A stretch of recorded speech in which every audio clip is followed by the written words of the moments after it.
ठाकरेंच्या शिवसेनेच्या उपनेत्या सुषमा अंधारे सध्या आपल्या सोबत आहेत। सुषमाजी, उद्धव ठाकरे मुख्यमंत्र्यांच्या भेटीला पोहोचलेले आहेत, कसं पाहता आपण या भेटीकडे? असं वाटतं की म्हणजे याच्यात फार भुवया उंचावण्याचं वगैरे काही कारण नाहीये।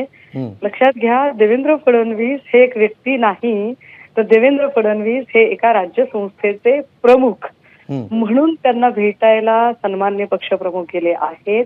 सध्या महाराष्ट्रातले जे अनेक प्रश्न आहेत, विशेषतः मराठवाडा जो अशांत आहे, बीडचं प्रकरण असेल, परभणीची जाळपोळ हिंसाचार असेल, त्यातल्या जबाबदार पोलीस अधिकाऱ्यांच्या बडतर्फीची मागणी आहे, 2 मृत्यू झालेत त्याची चौकशी करायची आहे, असे अनेक मुद्दे आहेत।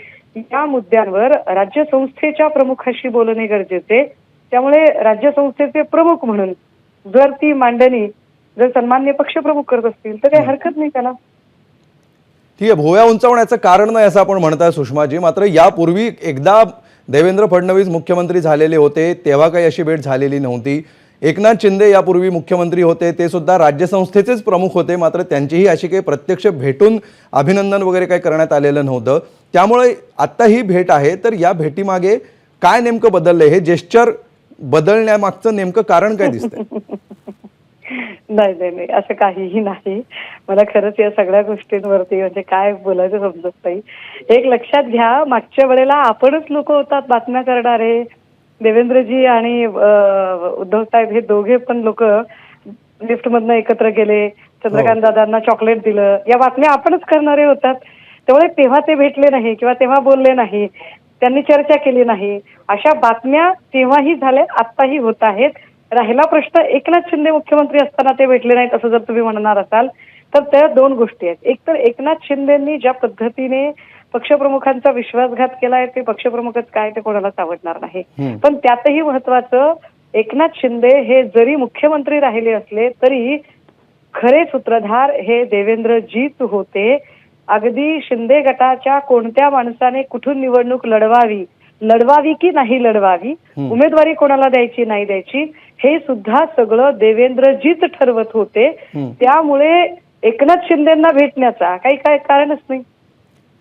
पण हा जो स्पॅन आहे सुषमाजी, एकतर तू राहशील किंवा मी राहशील आणि कट्टू आजची भेट, या स्पॅन कडे कसं बघता आपण? ही जी झेप आहे, हा जो बदल अचानक दिसतो आहे महाराष्ट्राच्या राजकारणात, पुण्यामध्ये गणेश कला क्रीडाला सन्मान्य पक्षप्रमुखांनी या संबंधाने भूमिका स्पष्ट केली होती तेव्हाच, की एकतर तू राहशील किंवा मी राहील या वाक्यावर माध्यमे मी आणि देवेंद्र फडणवीस असं चित्र उभं करतात।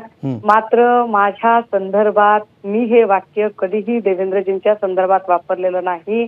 त्याला जी किनार आहे ती केंद्रातल्या नेत्यांची किनार आहे। त्यामुळे केंद्रातल्या नेत्यांच्या संदर्भाने त्यांनी ते बोललेलं आहे, हा एक भाग आहे। दुसरं असं की ते नुसते भेटायला गेले म्हणजे आता पॅचअपच होणार आहे, आता ते हातात हात घालूनच बाहेर येणार आहेत किंवा झालं मग आता ते शिंदेचा आणि काय दादांचा हातच सुषमाजी, आम्ही असं काही म्हणलेलं नाहीये, हे तुम्हीच सांगताय। नाही नाही नाही नाही, पण या सगळ्यांनी मला असं वाटतंय की तुमच्या माझ्यापेक्षा खरी अस्वस्थता जर कोणाची होणार असेल किंवा व्हायला हवी तर ती शिंदे गटातल्या लोकांची व्हायला हवी। कारण सगळ्यात मोठी जी नाराजांची संख्या आहे किंवा नाराजांची सुरुवात आहे, त्याच्यातले पहिले नाराज जर कोणी असतील तर ते एकनाथ शिंदे आहेत।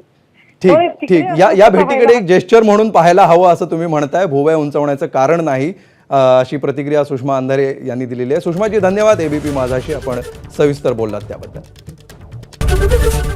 एबीपी माझा, उघडा डोळे बघा नीट।